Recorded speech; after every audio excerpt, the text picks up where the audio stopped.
Apa yang mau kawan? Bos, motor lebih baik daripada Yamaha. Boleh review lah. Saya tak ada suruh you duduk tau. Kalau takut kalah dengan Kawasaki, I okey je.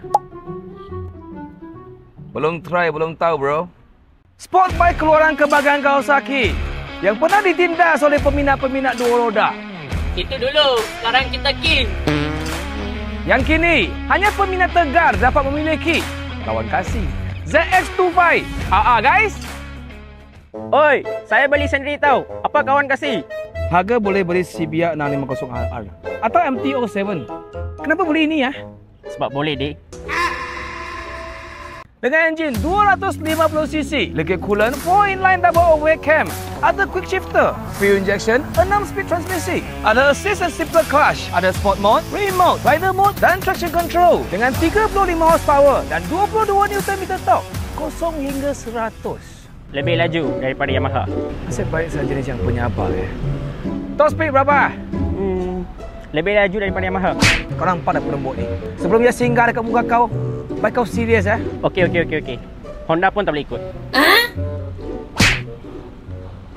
Dulu ditindas, sekarang di atas.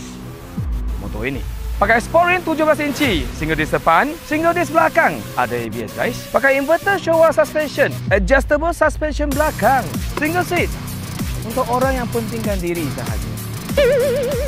Lampu depan single custom, lampu belakang memang lansia. Bos, jangan cepat sangat koyak boleh ya. Kita masih boleh kawan mah. Siapa nak kawan dengan you? Geng Yamaha ramai tahu. Tenggelam awak nanti.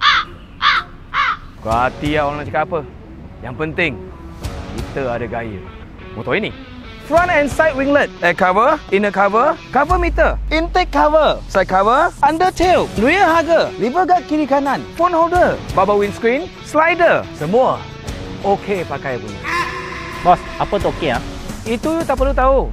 Tak penting. Selepas tukar triple clamp dan mattress damper, motor yang full wrap bertemakan Gundam, Domino throttle grip, exhaust slider kayangan, Yoshimura R11 full system, motor yang tak pakai sedikit pun barang murah. Inilah bunyi dia.